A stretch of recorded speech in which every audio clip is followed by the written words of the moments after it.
నాకు తెలిసి ఒక్కసారి వెళ్ళినప్పుడు తొలిసారి చేయాలా, ఆ తొలిసారి ఎప్పుడో అయిపోయింది. అది లేదు, అవసరం రాలా, ఇప్పుడు అవసరం రాలా, ఎప్పుడు రాలా.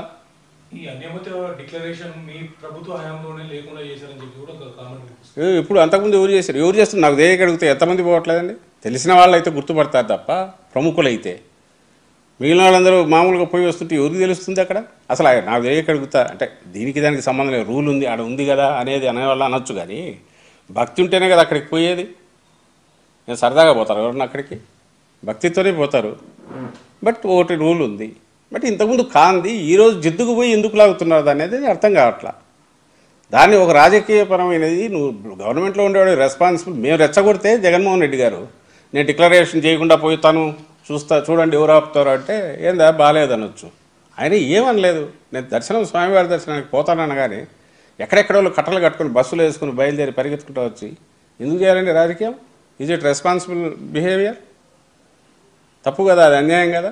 ఒకవేళ పోతే అక్కడ టీటీడీ అడుగుతుంది, ఆయన ఏం చెప్తారో చెప్పేవాళ్ళు చూడొచ్చుగా, తర్వాత మాట్లాడచ్చుగా.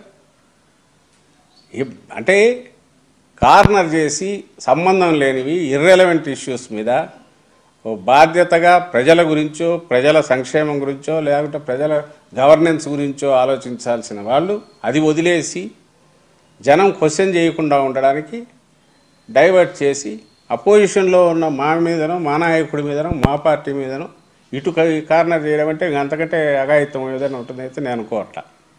మళ్ళీ చెప్తున్నా, నిన్న చంద్రబాబు అన్న మాట ఇంకెవడన్నా మెంటల్ బయట ఎవడన్నా అంటే వాళ్ళు కంట్రోల్ చేయాల్సింది. నిజంగా అలాంటి అలిగేషన్ వస్తే లేదని ప్రూవ్ వాళ్ళు చేసుకోవాలి. మేము తిప్పలు పడుతున్నాం, నాట్ బికాజ్ మాదేదో ఇది అని కాదు. ఒక అన్యాయమైన దారుణమైన కామెంట్ చేసి ఇటువైపు చూపిస్తున్నాడు. అది తప్పు కదా అనేది ఎక్స్పోజ్ చేయాలనేది మేము అనుకుంటున్నాం. And we seek everybody's cooperation in it. Chandrababu Naidu పదే అక్కడ పదార్థాలు పరిశీలించడానికి సరైన ప్రమాణాలు లేవనంటే చాలాసార్లు అంటున్నారు. నిన్న కూడా అదే మాట అన్నారు. సో ఆయన అంతకుముందు 5 సంవత్సరాలు సీఎం ఉన్నారు కదా, మరి అప్పుడు దాన్ని ఆ విషయం ఎందుకు తీసుకున్నారు? ఇదే నిన్న జగన్మోహన్ రెడ్డి గారు అన్నారు, అంతకుముందు కూడా అన్నారు. 14-19కి 19-24 మధ్య ఏం చేంజెస్ వచ్చాయి? 14-19 మధ్య తను లేనని ఆయన అనుకుంటే సరే, దాంతో డిఫరెంట్. అప్పుడు నుంచి చంద్రబాబు నాయుడు గారే కదా. 14-19 మధ్య తర్వాత ఇదిగో ఈ మార్పులు వచ్చాయి, వీటి వల్ల నష్టం జరిగింది అని అన్నారు. 14-19 మధ్య ఏమున్నాయో అవే నడుస్తున్నాయి. పైగా మధ్యలో ఏం తెలియదు కానీ 5 యాక్చువల్ టెండర్లకు సంబంధించినవి కూడా ఈ క్వాలిఫికేషన్ ఆ పీరియడ్ అది పెంచింది కూడా మా హయాంలోనే పెంచారు 2023లో. అంతకుముందు 1 year ఉన్నది 5 yearsకు చేశారు. ఏది ఎలిజిబిలిటీ దీనికి టర్న్ ఓవర్ తక్కువ ఉన్నింది, నాన్ సీరియస్ ప్లేయర్స్ వస్తారనే ఉద్దేశంతో దాన్ని బాగా పెంచారు. ఇది జరిగింది. ఇంకా 1,00,000 సార్లు చెప్పింది, ఇంతకుముందు చెప్పింది మళ్ళీ చెప్తున్నాం.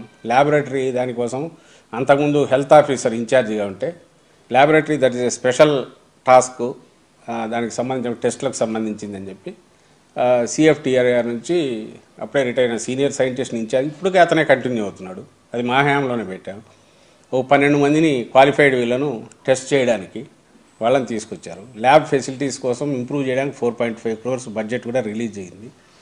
టెండర్లు పిలిచారు, రాలే. ఇప్పుడు వీళ్ళు ఎన్డీడీబీలో ఏది చేయించారో ఆ ఎక్విప్మెంట్ తీసుకురావడానికి టెండర్లు పిలిచారు. అయితే సింగిల్ టెండర్ వచ్చింది.